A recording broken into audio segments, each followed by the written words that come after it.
Assalamualaikum warahmatullahi wabarakatuh. Nama saya Octavia Jani dari kelas 1 Bio Ilmu Komunikasi. Saya di sini akan mempresentasikan tugas PPT saya yang berjudul Tipologi. Apa pengertian tipologi? Tipologi adalah ilmu yang mempelajari tentang pengelompokan berdasarkan tipe atau jenis. 1. Latar belakang sejarah psikologi kepribadian. Usaha yang masih bersifat pra-ilmiah seperti 1. Cicerologi atau ilmu gurat-gurat tangan, 2. Astrologi atau ilmu perbintangan, 3. Grafologi atau ilmu tentang tulis tangan, 4. Fisiognomi atau ilmu tentang wajah, 5. Frenologi atau ilmu tentang tengkorak, 6. Oncologi atau ilmu tentang buku. 2. Latar belakang sejarah psikologi kepribadian. Usaha-usaha yang lebih tinggi nilainya seperti ajaran-ajaran tentang cairan badania. Pendapat Hippocrates. Dalam diri seseorang terdapat 4 macam sifat yang didukung oleh keadaan konstitusional yang berupa cairan-cairan yang ada di dalam tubuh orang, yaitu 1. Sifat kering terdapat dalam col atau empedu kuning, 2. Sifat basah terdapat dalam melankol atau empedu hitam, 3. Sifat dingin terdapat dalam phlegm atau lendir, 4. Sifat panas terdapat dalam sanguis atau darah. Teori berdasarkan konstitusional. Teori Hippocrates yang kemudian disempurnakan oleh Galenus pada akhirnya abad kedua ternyata sangat tahan uji dan lama sekali mempengaruhi para ahli dalam bidang tipologi, terutama di Eropa daratan. Tipologi mazhab Italia, teori De Giovanni, hukum deformasi. Secara singkat, pendapat De Giovanni tersebut adalah bahwa ada 3 macam tubuh manusia. 1. Orang-orang dengan togok Jawa gembung Inggris strung kecil cenderung untuk mempunyai bentuk tubuh yang panjang yang mempunyai hubungan dengan habitus physicis. 2. Orang dengan togok besar cenderung untuk mempunyai bentuk tubuh yang pendek yang mempunyai hubungan dengan habitus apoplectis. 3. Orang-orang dengan togok normal cenderung untuk mempunyai proporsi badan yang normal. Tipologi mazhab Italia. Tipologi Viola. Berdasarkan penyelidikan Viola, dia berhasil menemukan adanya 3 golongan bentuk tubuh manusia, yakni 1. Mikroplanis, yaitu bentuk tubuh yang ukuran-ukuran menegaknya lebih daripada perbandingan biasa, sehingga tubuh kelihatan jangkung. 2. Makroplanis, yaitu bentuk tubuh yang ukuran-ukuran mendatarnya lebih daripada dalam perbandingan biasa, sehingga tubuh kelihatan pendek. 3. Normoplanis, yaitu bentuk tubuh yang ukuran-ukuran menegak dan mendatarnya selaras sehingga tubuh kelihatan selaras. Morfologi konstitusional mazhab Prancis.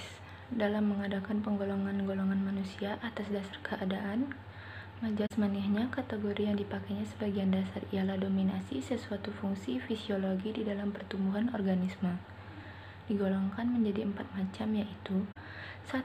Berwujud udara yang menjadi sumber reaksi respiratoris, 2. Berwujud makan-makan yang menimbulkan reaksi digestif, 3. Berwujud keadaan alam yang menjadi dasar reaksi-reaksi muskular, 4. Berwujud keadaan sosial yang menimbulkan reaksi-reaksi cerebral. Morfologi konstitusional Jerman, tipologi Kreismer. Kreismer semata-mata tidak membahas konstitusi, melainkan ia juga membahas masalah temperamen. Kreismer membedakan antara konstitusi, temperamen, dan watak. Konstitusi adalah keseluruhan atau totalitas sifat-sifat individual yang beralas pada keturunan. Ini juga merupakan sifat-sifat jasmania maupun sifat kejiwaan. Karena semata-mata tergantung pada keturunan atau dasar, maka disebut faktor keturunan atau faktor endogen dan tidak dapat diubah oleh faktor dari luar.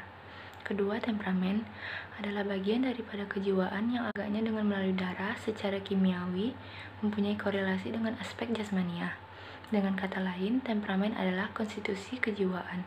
Temperamen ini turun-temurun dan tak dapat diubah oleh pengaruh-pengaruh dari luar. Watak adalah keseluruhan kemungkinan bereaksi secara emosional dan volisional seseorang yang terbentuk selama hidupnya oleh unsur-unsur dari dalam atau dasar keturunan, faktor-faktor endogen, dan unsur dari luar atau pendidikan dan pengalaman, faktor-faktor eksogen. Tipologi berdasarkan temperamen. Beberapa pendapat para tokoh mengenai tipologi temperamen. Galenus, temperamen adalah sifat-sifat kejiwaan yang ditentukan oleh campuran atau komposisi cairan-cairan dalam tubuh. Kresmer, temperamen adalah bagian daripada kejiwaan yang agaknya dengan melalui darah secara kimiawi yang mempunyai korelasi dengan aspek jasmania. Konstam, aku rohani yang bersangkutan dengan konstitusi jasmania dan dibawa sejak lahir. Morfologi konstitusional mazhab Prancis.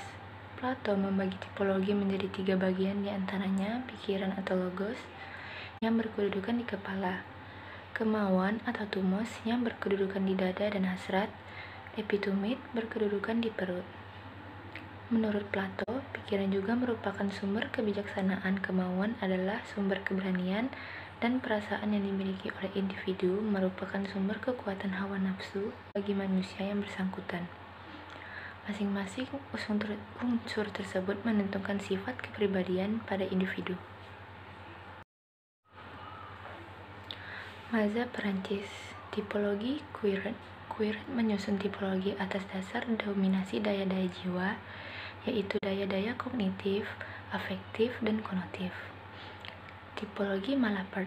Tipologi ini juga tidak jauh beda dengan tipologi mazhab Prancis. Tipologi ini juga menggolongkan atas dasar dominasi daya-daya jiwa atau aspek kejiwaan tertentu. Tipologi Kant dan Neo-Kantianisme. Tipologi Kant mencakup kedua pengertian watak karakter yang dipandang sebagai corak pikiran atau Denkusart, yaitu A. Watak dalam artian normatif, B. Watak dalam artian deskriptif atau kepribadian. Sedangkan temperamen dianggap sebagai kepekaan atau Seinhard mengandung 2 aspek.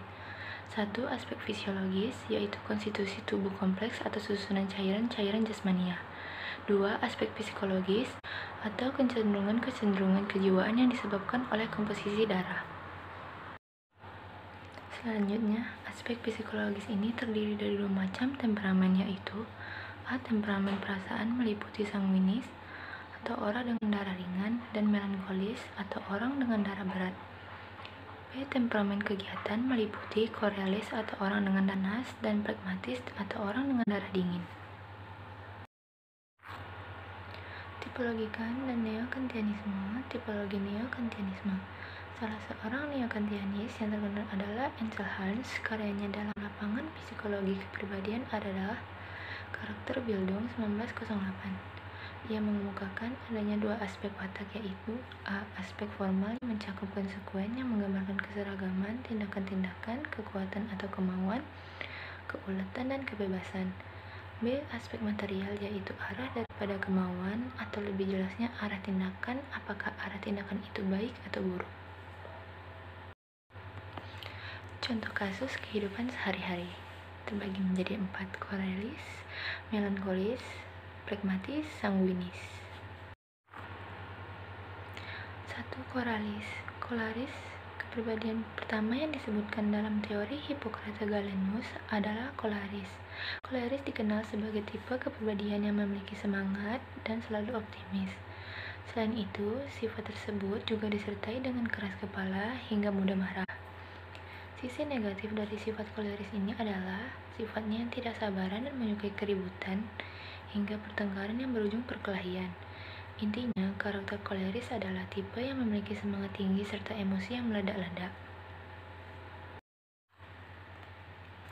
Melankolis. Orang yang termasuk golongan melankolis adalah mereka yang sering merasa khawatir dan orang-orang mudah menyerah. Namun, kelebihan melankolis adalah seorang yang analitis dan sangat kreatif. Walaupun begitu, melankolis kadang sering meremehkan diri mereka sendiri yang pada kenyataannya diri mereka tidak seburuk itu. 3. Pragmatis. Tidak suka kekerasan dan selalu cinta damai adalah karakter khas dari seorang pragmatis. Pragmatis juga seorang yang sering menyebarkan kebahagiaan lewat rumor-rumornya yang jenaka. Pragmatis juga orang yang tidak mudah terpengaruh dan tipe yang tidak mau terlihat populer. Pragmatis lebih suka ketenangan dan tidak mau ambil pusing terhadap hal-hal yang menurutnya tidak terlalu penting. Sanguinis. Selalu mendahulukan perasaan daripada pemikiran adalah karakter khas tipe sanguinis. Selalu bersemangat dan hangat kepada setiap orang yang ia temui membuat dirinya dicintai banyak orang. akibat keramahannya tersebut. Sangat tidak suka dengan kesedihan, membuat sanguinis selalu mencari cara untuk terus bahagia. Dan sisi negatif dari sanguinis adalah mereka orang yang takut untuk tidak populer. Mereka menyukai kepopuleran dan akan stres jika mereka tidak populer dalam hidupnya. Sekian presentasi dari saya. Apabila ada kesalahan, mohon dimaafkan. Terima kasih.